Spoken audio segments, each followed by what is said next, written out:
Eu nunca imaginei que ia escrever sobre isso. Não por vergonha, não por medo, mas porque algumas coisas doem tanto que a gente guarda elas num canto da memória como se fosse um osso quebrado que nunca sarou direito. Mas hoje, depois de tudo que aconteceu, sinto que preciso contar. Talvez para mim mesmo, talvez para alguém que um dia passe por algo parecido e se sinta sozinho como eu me senti. Era uma terça-feira, dia de reunião na congregação. Eu sempre chegava cedo, gostava de ajudar a arrumar as cadeiras, varrer o salão, coisa que meu pai fazia antes de ficar doente. Ele era um homem forte, daqueles que trabalharam a vida toda no sol, mãos grossas, voz rouca de tanto cantar hinos. Mas depois dos 80, o corpo começou a falhar. Primeiro foram as pernas, depois a memória. Coisas simples como esquecer onde deixou o chapéu ou repetir a mesma história 3 vezes na mesma hora. A gente ria, achando que era coisa da idade. Até não ser mais. O ancião da nossa congregação, irmão Elias, era quem mais visitava a gente. Sempre trazia um pão de mel da irmã Marta ou um saquinho de erva cidreira para fazer chá. Isso acalma, irmão, ele dizia, apertando o ombro do meu pai como se fosse um filho. Meu pai adorava aquelas visitas. Ficava ali na cadeira de balanço, ouvindo as histórias da Bíblia que o irmão Elias contava como se fosse novidade, mesmo depois de 40 anos na mesma igreja. Esse homem é um anjo, minha mãe costumava dizer. Eu acreditava nisso. Até o dia em que tudo mudou. Foi numa sexta-feira à noite. Meu pai teve uma crise forte, começou a tremer, confundir as palavras. Minha mãe, que já não era mais a mesma depois do derrame, entrou em pânico. Eu liguei pro irmão Elias primeiro, antes até da ambulância. Ele atendeu no segundo toque, voz calma como sempre. Irmão, o que foi? Contei tudo atrapalhado, e ele disse que ia passar lá na hora. Fiquei esperando na porta, o coração batendo tão forte que doía. Mas o irmão Elias não veio. Passou 1 hora, 2. Minha mãe chorava baixo, rezando. Eu liguei de novo. Desta vez, ele demorou para atender. Quando atendeu, a voz estava diferente, como se estivesse longe do telefone. Irmão, eu não posso ir agora. Tenho um compromisso na congregação. Mas vou orar por vocês. Compromisso? Que compromisso poderia ser mais importante que isso? Eu não entendi. Não queria entender. A ambulância chegou, levou meu pai. No hospital, o médico falou em AVC, em sequelas, em cuidados que a gente não tinha condições de dar. Minha mãe, que mal conseguia se levantar, olhava para mim com aqueles olhos cheios d'água, como se eu tivesse as respostas. Eu não tinha. Só tinha raiva. Raiva do irmão Elias, raiva de Deus, raiva daqueles hinos que a gente cantava todo domingo como se fossem mágica. No domingo seguinte fui para a congregação sozinho. Não queria ir, mas também não sabia ficar em casa. Quando entrei, o irmão Elias estava no púlpito, sorrindo, contando um testemunho de milagre de uma irmã que tinha sido curada de uma dor nas costas. A igreja inteira batia palmas, glorificava. Eu me senti como se estivesse engasgado. Depois do culto, ele veio até mim, colocou a mão no meu ombro daquele jeito que sempre fazia. Irmão, como está seu pai? Eu olhei para ele. Não consegui falar, só balancei a cabeça e saí. Na semana seguinte, meu pai piorou. O médico falou em internação permanente em custos, em coisas que a gente não podia pagar. Minha mãe, que sempre foi forte, começou a falhar também. Uma noite, ela me chamou no quarto, segurou minha mão com aqueles dedos finos, cheios de veias. Filho, a gente não vai dar conta. E se a gente pedir ajuda para a igreja? Eu ri sem graça. Mãe, você não tá vendo? Eles não ligam. Ela baixou a cabeça. Mas e os milagres, filho? Todo domingo a gente ouve falarem deles. Eu não respondi. Não tinha resposta. Decidi ir até a casa do irmão Elias.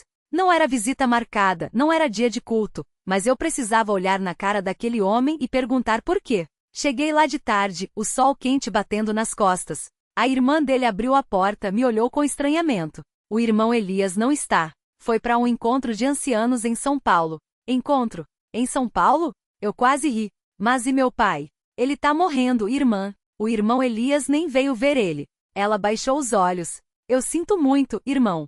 Mas ele tem suas obrigações.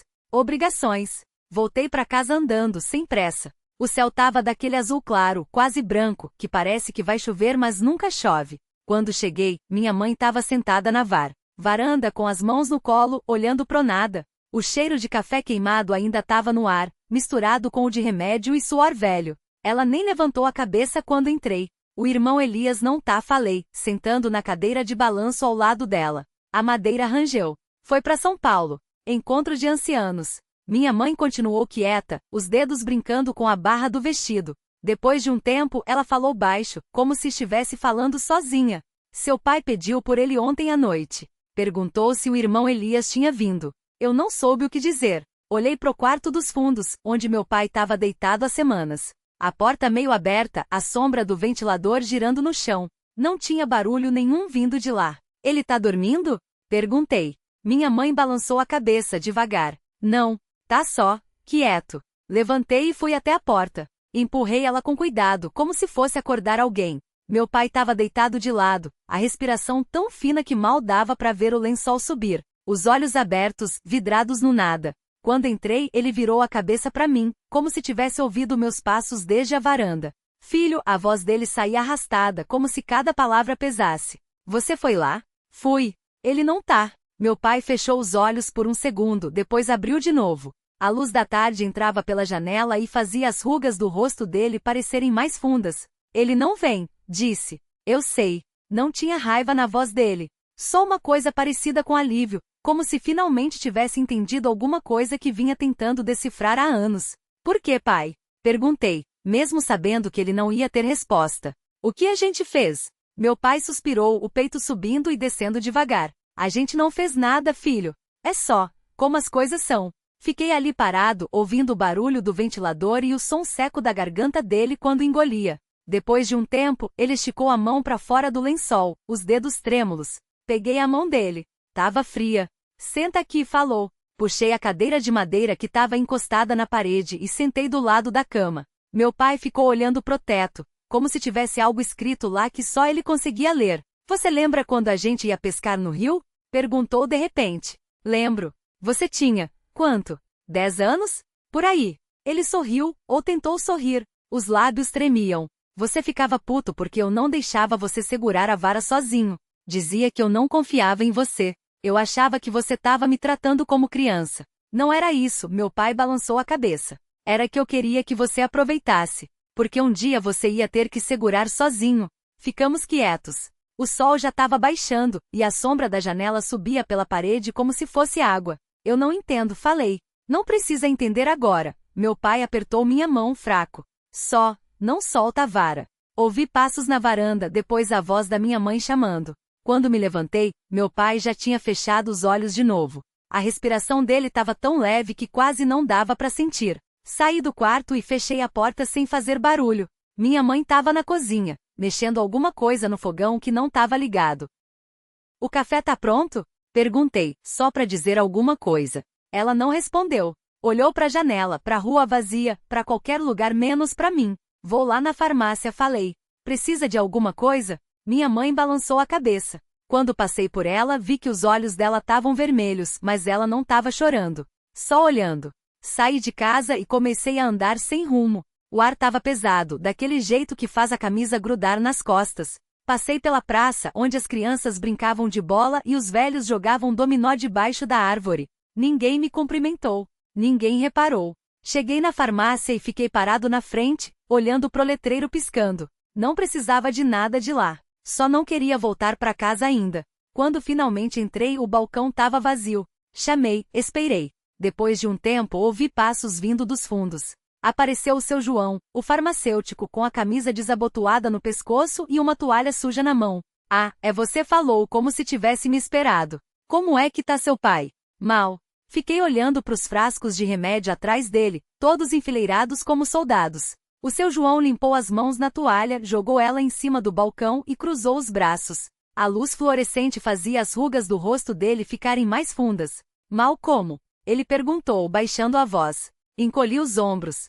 Não queria falar sobre isso. Não ali, não com ele, não com ninguém. Mas o silêncio ficou pesado, daquele jeito que obriga a gente a dizer alguma coisa. Ele não sai mais da cama, falei, cutucando um display de vitamina C com o dedo. Não come direito. Ontem tentei dar sopa. Ele virou o rosto. Seu João assentiu devagar, como se já soubesse. Talvez soubesse mesmo. Na cidade pequena que a gente mora, todo mundo fica sabendo de tudo antes da gente mesmo entender direito. E a sua mãe? Ele perguntou. Apertei os dentes. Não respondi. Não precisava. Todo mundo sabia que ela tinha ido embora faz tempo, que o meu pai nunca mais foi o mesmo depois disso, que eu fiquei sozinho para lidar com as coisas. Olha, o seu João se inclinou para frente, o cheiro de café velho vindo da cozinha dos fundos. Eu tenho umas ampolas de complexo B aqui, para dar uma força. E umas cápsulas de ômega 3. Não vai curar nada, mas ajuda. Não preciso de esmola, falei rápido, mais duro do que queria.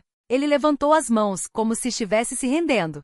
Não é esmola, rapaz. É só um empréstimo. Você paga quando puder. Olhei para ele. Os olhos cansados, a barba por fazer. Não era pena no olhar dele. Era só cansaço também. Como se a gente tivesse na mesma vala, só em lados diferentes. Tá bom, murmurei. Ele virou para pegar os remédios, e eu fiquei ali, ouvindo o barulho dos frascos batendo no balcão.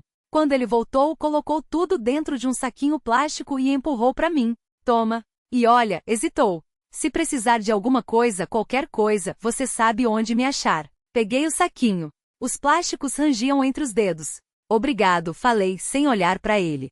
Saí da farmácia e o calor bateu de novo, como um soco. Andei sem rumo, chutando pedrinhas no meio-fio. Quando passei pela padaria, vi o Zé, o padeiro, varrendo a calçada. Ele levantou a mão para me cumprimentar, mas eu fingi que não vi. Não tava com saco para conversa fiada. Cheguei em casa e a porta rangeu quando empurrei. O cheiro de mofo e remédio me atingiu na hora. Deixei as chaves em cima da mesa da cozinha, onde tinha uma xícara suja de café e um prato com migalhas de pão. O relógio de parede marcava 3:30. Meu pai ainda estava deitado, a cortina fechada, só um filete de luz entrando pela fresta. Fiquei parado na porta do quarto, ouvindo a respiração dele. Parecia pesada. Como se cada inspiração custasse um esforço. Pai? Chamei baixo. Nenhuma resposta. Apertei os olhos, tentei engolir o nó na garganta. Trouxe umas coisas para você, falei, levantando o saquinho. Remédio. Para dar uma animada. Silêncio. Andei até a cama e sentei na beirada. O colchão afundou de leve. Ele estava deitado de lado, as costas curvadas, a camisa do pijama amassada. O cabelo, que antes era preto, agora era quase todo branco, espetado para todo lado. Pai, tentei de novo, colocando a mão no ombro dele. Dessa vez ele mexeu. Virou a cabeça devagar, como se estivesse saindo de um sono profundo. Os olhos dele demoraram para focar em mim. Quando finalmente me reconheceu, tentou sorrir, mas saiu uma careta, como se o rosto tivesse esquecido como fazer isso direito. Filho, a voz dele estava rouca, como se não usasse faz tempo. Você estava onde? Por aí, respondi, evitando o olhar. Trouxe umas coisas. Ele assentiu, mas não fez menção de se levantar. Fiquei ali, segurando o saquinho, sem saber o que fazer. Não adiantava insistir. Não adiantava brigar. Não adiantava nada. Deixei os remédios em cima da mesinha de cabeceira, ao lado do copo d'água meio cheio e do frasco de comprimidos que ele já tomava. Vou fazer um café, falei. Ele não respondeu. Quando saí do quarto, ouvi o som dele se virando na cama devagar, como se cada movimento doísse. Na cozinha, enchi a chaleira e acendi o fogo. O barulho da água esquecendo no metal me acalmou um pouco, como se fosse um ritmo conhecido, algo que ainda fazia sentido. Abri a janela sobre a pia para deixar o cheiro de mofo sair, mas só entrou mais frio. O vento mexeu nas cortinas desbotadas, aquelas mesmas que a mãe tinha costurado há séculos, com estampa de flores que nem lembrava mais o nome. Tirei o pacote de café do armário e vi que estava quase vazio. Restava só um punhado de pó no fundo, grudado nas laterais. Balancei o saquinho, tentando fazer render, mas sabia que não ia dar para 2. Não que ele fosse tomar mesmo. Ultimamente só aceitava água ou, quando muito, um gole de cachaça que escondia no fundo da gaveta da escrivaninha. Coloquei a xícara dele na mesa, a de sempre, com a asa lascada. A minha não sei por que fiquei segurando na mão, como se precisasse de algo quente para não congelar. O café chiou na chaleira, subiu pelo bico e desceu devagar, pingando no filtro de pano que já estava mais marrom que branco. O cheiro encheu a cozinha, mas não trouxe nenhuma memória boa. Só o cansaço de sempre. Quando voltei pro quarto com a xícara, ele estava deitado de costas, olhando pro teto. Não perguntei se queria. Só deixei do lado dos remédios, onde ele pudesse alcançar se resolvesse. A cama rangeu quando me sentei na beirada, bem longe dele para não incomodar. O médico passou de novo? Perguntei, só para dizer alguma coisa. Ele demorou para responder. Tosse seca, como se a garganta tivesse cheia de poeira. Não precisa, murmurou. Já sei o que ele vai dizer. Fiquei quieto. Não tinha o que argumentar. A gente já tinha ouvido tudo. Controle a alimentação, faça os exercícios, tome direitinho. Como se fosse só questão de força de vontade. Como se ele não tivesse tentado. Você comeu? Tentei de novo. Ele fez que não com a cabeça, sem tirar os olhos do teto. Não tô com fome. Tem sopa no fogão. Só esquentar. Depois. Saber que não ia esquentar depois não adiantava de nada. Levantei e saí, antes que a raiva subisse. Não era raiva dele. Era de tudo. Do cheiro de remédio no ar, das paredes descascando, da conta de luz atrasada na gaveta. Daquela sensação de que não importava o que eu fizesse, nada ia mudar. Na sala, peguei o casaco pendurado no encosto da cadeira e vesti sem pressa. As chaves estavam em cima da TV, onde sempre deixava. Antes de sair, olhei pro corredor, na direção do quarto. Não ouvi nada, nem o barulho da respiração.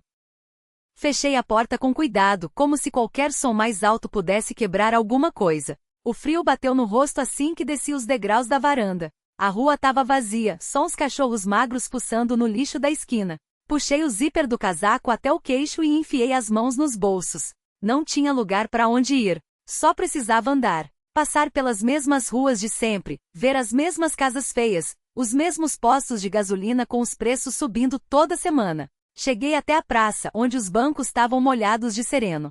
Sentei num que não estava muito encharcado e tirei um maço de cigarro amassado do bolso. O primeiro tragol foi áspero, como sempre. Fiquei olhando a fumaça se dissipar no ar, imaginando como seria se tudo fosse diferente. Se ele tivesse ido no médico antes. Se a mãe não tivesse saído daquele jeito. Se eu não tivesse ficado. Mas não adiantava pensar nisso. O cigarro queimou até o filtro. Apaguei no chão e pisotei, como se isso fosse resolver alguma coisa. Quando levantei, vi que estava escurecendo.